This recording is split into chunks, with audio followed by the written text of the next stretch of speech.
Время новостей на Абаза ТВ. В студии Рустам Зантария. Здравствуйте. Сегодня в выпуске.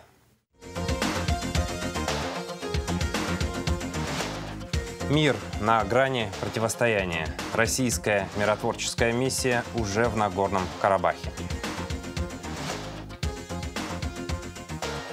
Осень подводит курортный итог. Каким был долгожданный туристический сезон 2020-го для абхазской экономики? Репортаж программы. Абхазский в онлайне. Первый тотальный онлайн-диктант по родному языку состоялся в Министерстве просвещения и языковой политики. Начнем с официальной хроники. Президенты Абхазии и России Аслан Бжаня и Владимир Путин проведут переговоры в четверг, 12 ноября. Аслан Бжаня посетит Российскую Федерацию по приглашению Владимира Путина. В ходе переговоров, которые состоятся в Сочи, планируется обсудить состояние и перспективы двустороннего торгово-экономического и культурно-гуманитарного сотрудничества, ход реализации договора между Российской Федерацией и Республикой Абхазия о союзничестве и стратегическом партнерстве от 24 ноября 2014 года, а также вопросы внешнеполитической координации и взаимодействия в обеспечении региональной безопасности. Президент Абхазии Аслан Бжаня поздравил президента Республики Никарагуа Даниэля Ортега с 75-летним юбилеем. В поздравительной телеграмме, в частности, отмечается: «Вас знают как опытного политика и самоотверженного государственного деятеля, чьи усилия по отстаиванию национальных интересов и укреплению позиций Никарагуа на международной арене высоко ценятся как на родине, так и за ее пределами. Трудно переоценить ваш личный вклад в развитие отношений стратегического партнерства и союзничества между нашими странами. Убежден, что совместными усилиями мы обеспечим дальнейшее наращивание всего комплекса абхазо-никарагуанских связей на благо наших братских народов». Конец цитаты. Министр иностранных дел Абхазии Даур Кове принял участие в церемонии открытия международной конференции по содействию возвращению сирийских беженцев и внутренне перемещенных лиц, вынужденно покинувших территорию Сирии в результате конфликта. В работе конференции принимают участие дипломаты из 2 десятков стран, представители международных организаций. На повестке конференции выработка необходимых механизмов для возвращения на родину вынужденно переселенных сирийцев, поиск путей решения возникающих проблем. Руководство Сирийской Арабской Республики выступило с официальным призывом ко всем гражданам Сирии, покинувшим территорию страны в результате конфликта, к возвращению на свою историческую родину.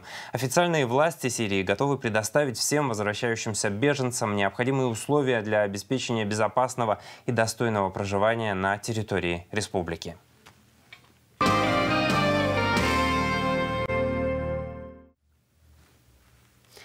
Ситуация на Южном Кавказе. Мир на грани противостояния. Российские миротворцы в зоне Нагорно-Карабахского конфликта взяли под контроль Лачинский коридор и участок дороги Лачин-Совхоз-Лысогорский, сообщает Минобороны России.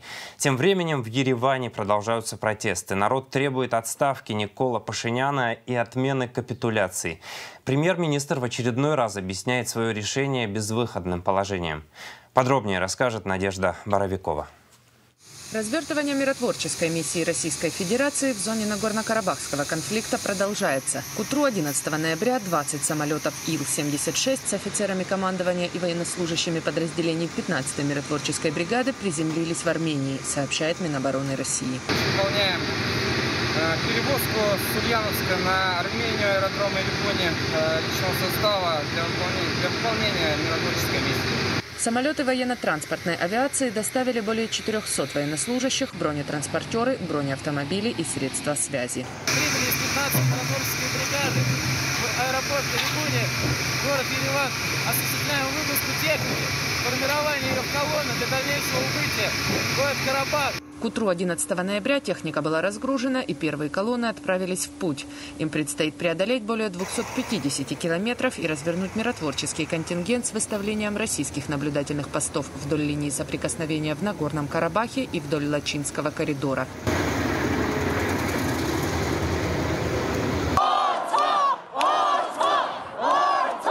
Тем временем в Ереване продолжаются массовые протесты с требованиями отставки премьер-министра Никола Пашиняна и пересмотра соглашения о перемирии с Азербайджаном. Утром 11 ноября премьер-министр Армении снова пытался объяснить свое решение в прямом эфире на своей странице в Facebook.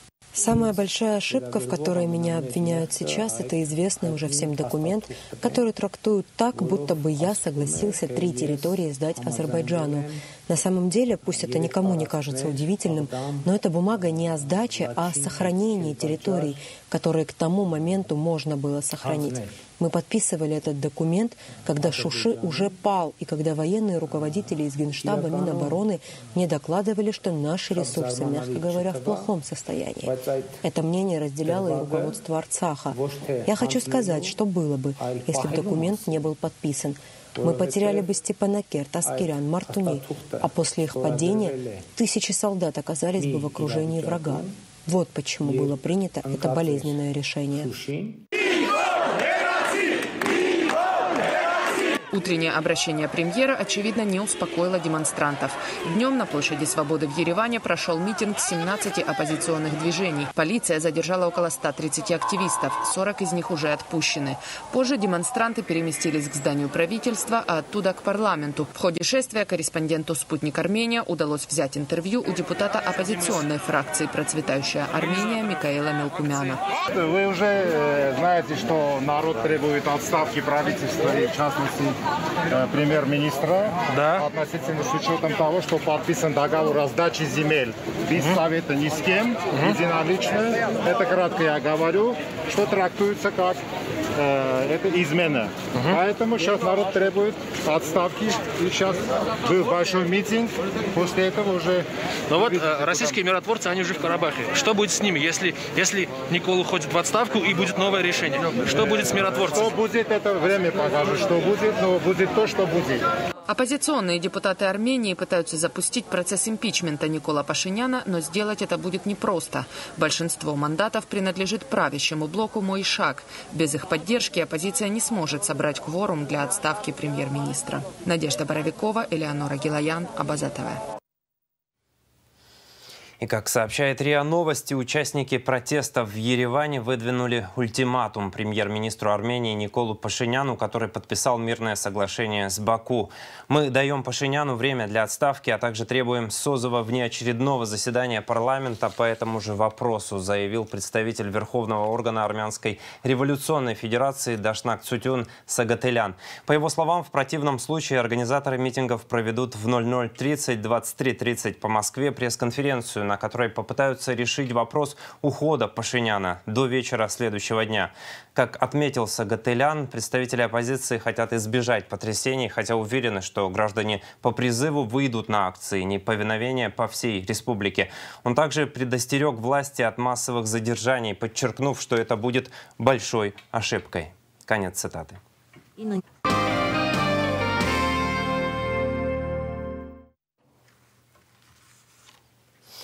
Сейчас о коронавирусе. Сообщение оперативного штаба. За прошедшие сутки тестирование на коронавирусную инфекцию проведено у 373 человек. Диагноз COVID-19 подтвержден у 67 из них. На данный момент в Гудаутской ЦРБ находятся на стационарном лечении 111 человек. У 94 из них диагноз COVID-19 подтвержден. В тяжелом состоянии 21 человек. Состояние здоровья 25 пациентов средней степени тяжести. Выписано 14 человек. В Гудаутской ЦРБ скончалась пациентка 1934 года рождения. Женщина была доставлена из Ачимчирской ЦРБ на прошлой неделе в тяжелом состоянии. У нее была выявлена коронавирусная инфекция и двусторонняя полисегментарная пневмония. Пациентка получала необходимую медицинскую помощь, но, несмотря на это, скончалась ночью 10 ноября. 10 ноября в Гудаутском госпитале скончалась пациентка 1939 года рождения. У нее была подтверждена коронавирусная инфекция и двусторонняя полисегментарная пневмония. В связи с ухудшением состояния здоровья с 25 октября находилась в реанимационном отделении. Несмотря на проводимую терапию, женщина скончалась от сердечно-сосудистой и легочной недостаточности.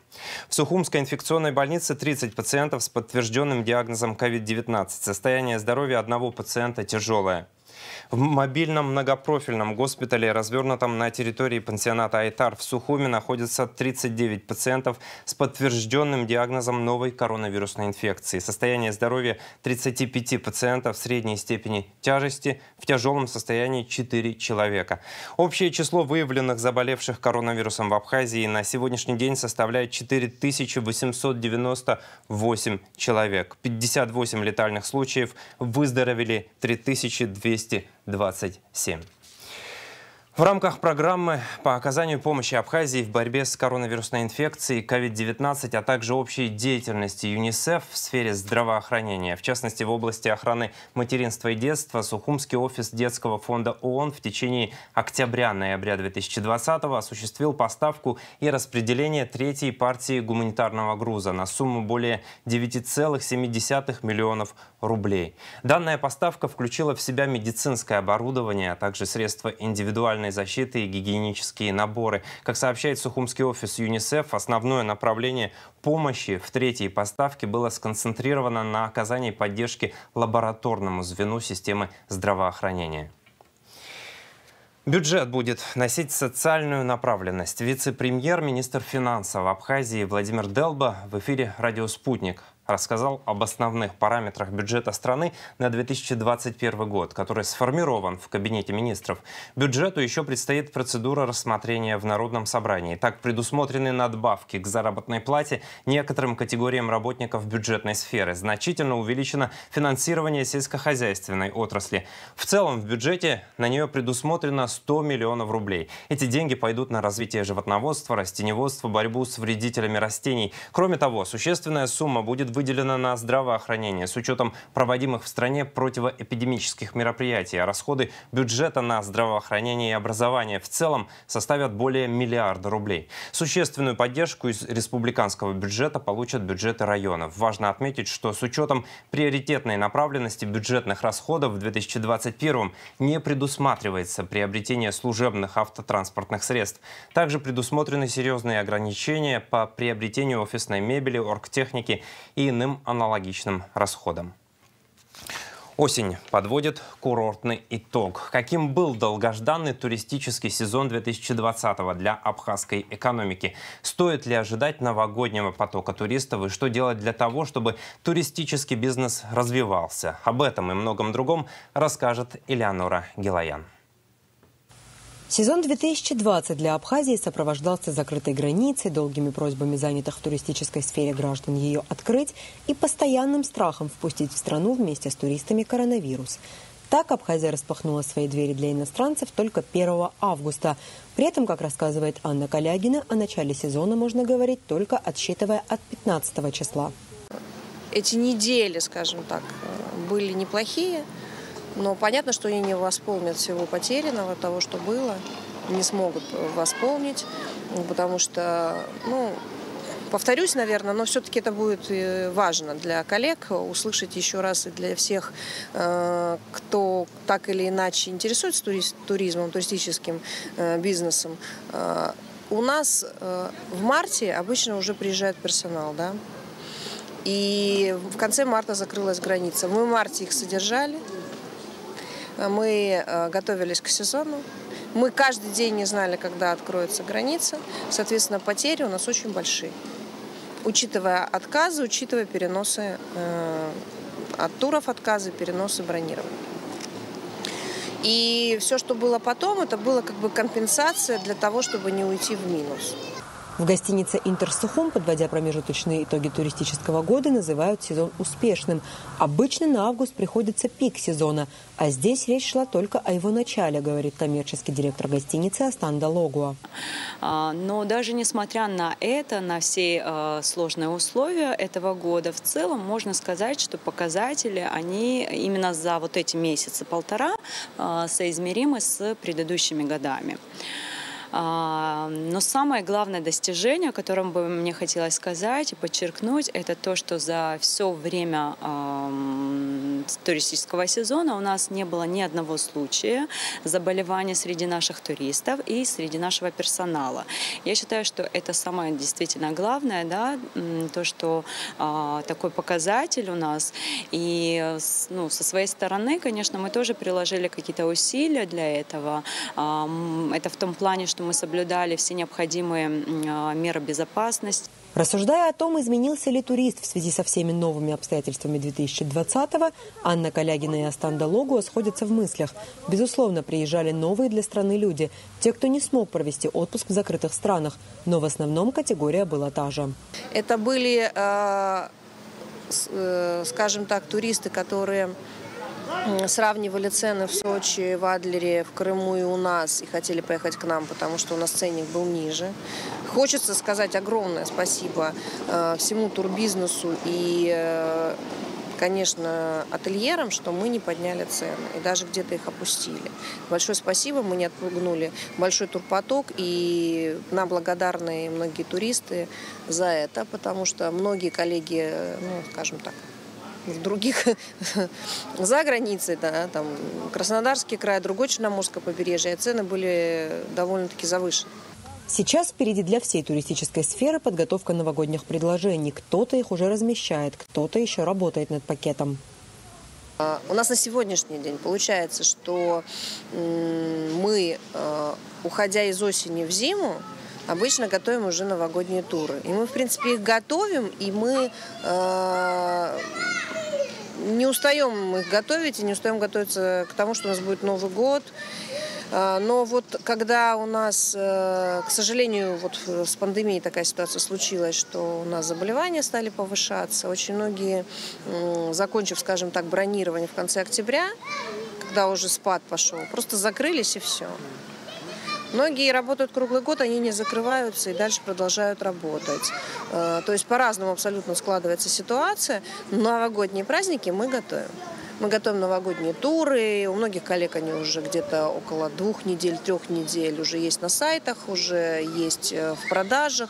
То есть бронируют. И Новый год у нас, процентов, наверное, на 10. В принципе, и осень более загружена, чем в прошлом году. И процентов мы надеемся, что на 15-20 у нас будет история с новогодними турами интереснее. Новогодний банкет у нас обычно организованный с программой новогодней. Но, естественно, необходимо будет учитывать реалии сегодняшнего дня. И уже сегодня мы собираемся подготовить программу, которая бы соответствовала всем вот этим необходимым правилам безопасности. Но на сегодняшний день пока что идет только разработка программы, которая бы действительно соответствовала определенным условиям, которые на сегодняшний день необходимы. Вот. Но на данный момент существует определенный спрос в виде информации. То есть каких-то конкретных заявок на данный момент практически нет, но есть спрос в том плане, что очень много вопросов, будут ли праздновать, будет ли вообще открыта граница, смогут ли люди посетить нашу страну именно в этот период. Но мы очень надеемся, что такая возможность будет. Так или иначе, новый 2021 год ждут все, вне зависимости от планов и иных условностей. А сколько людей примет решение прощаться со сложным 2020-м на территории Абхазии, покажет время. В уходящем году предсказывать никто ничего уже не берется. Элеонора Гилаян, Сесрыку Агуха, Абаза ТВ. Наблюдается спад тяжких и особо тяжких преступлений, а также уменьшилось количество дорожно-транспортных происшествий. Министр внутренних дел Абхазии Дмитрий Дбар в интервью абхазскому телевидению подвел итоги полугодового нахождения в должности главы ведомства. Удалось достичь преобразования в управлении автоинспекции. Много изменений произошло в центральном аппарате МВД. Предстоит долгая и плодотворная работа. По поручению главы государства мы разрабатываем законопроект об изменении самой системы в направлении криминальной милиции, милиции общественной безопасности. Скоро мы представим этот проект. Предстоит много чего еще сделать в системе, потому что с каждым днем общество требует от нас новшеств, нового подхода к работе. И мы стараемся соответствовать и времени, и ситуации, которая складывается в стране, отметил в частности Дмитрий Дбар. Сухумским районным судом отказано в продлении ареста обвиняемого, ранее разыскиваемого за совершение изнасилования в отношении ранее разыскиваемого Киносяна Альберта Жирайдовича. Этим же решением суд избрал в отношении последнего меру пресечения в виде залога в размере 180 тысяч рублей.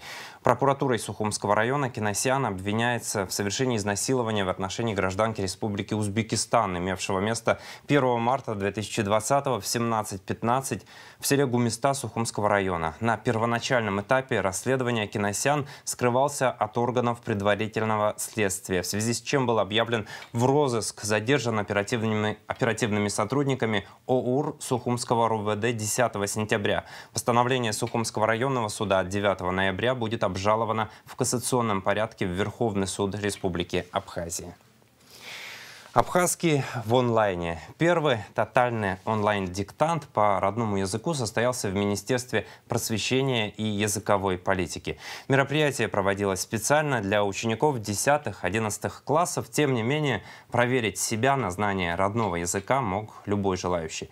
Виола Барганджия продолжит тему.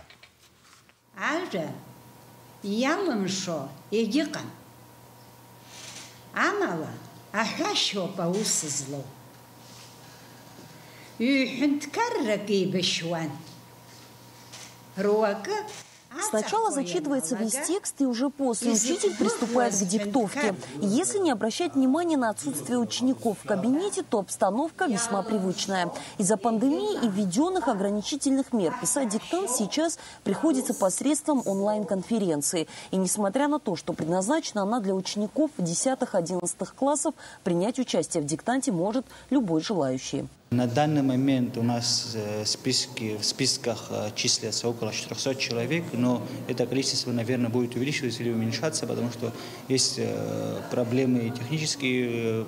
Например, в Очимчирском районе, к сожалению, должны отключить свет, но мы надеемся, и они, по крайней мере, пообещали, что все возможное сделают, чтобы в этом районе тоже состоялся этот диктант. Такой онлайн-диктант по абхазскому языку в республике проходит впервые. И, как отмечает один из членов комиссии, подобные мероприятия во время закрытия школ, безусловно, помогут улучшить знание родного языка.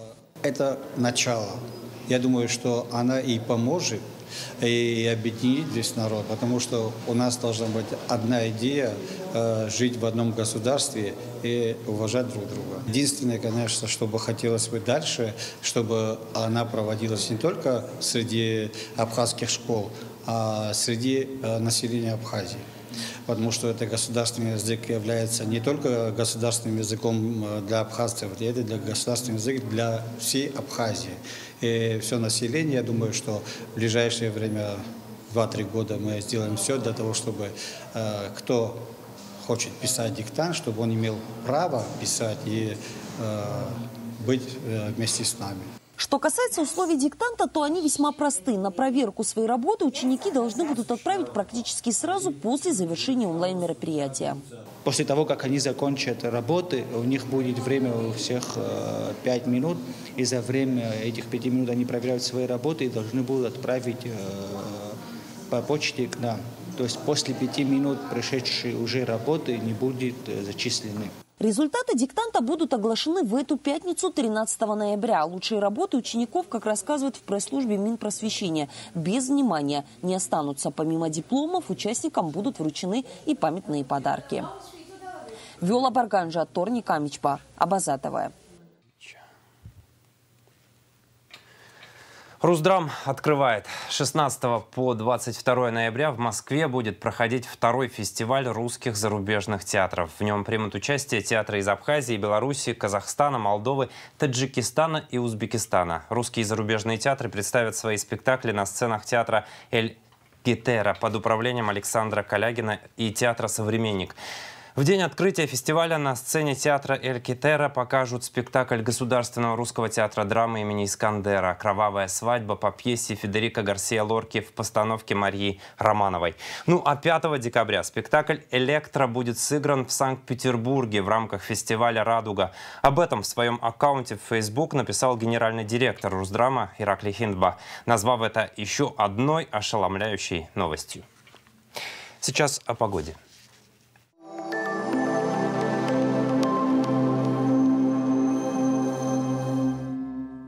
Как сообщают синоптики, в четверг, 12 ноября, в республике ожидается переменная облачность. Местами в первой половине дня возможен слабый дождь. Температура воздуха ночью 11, днем до 17 градусов. Температура морской воды до 18 градусов.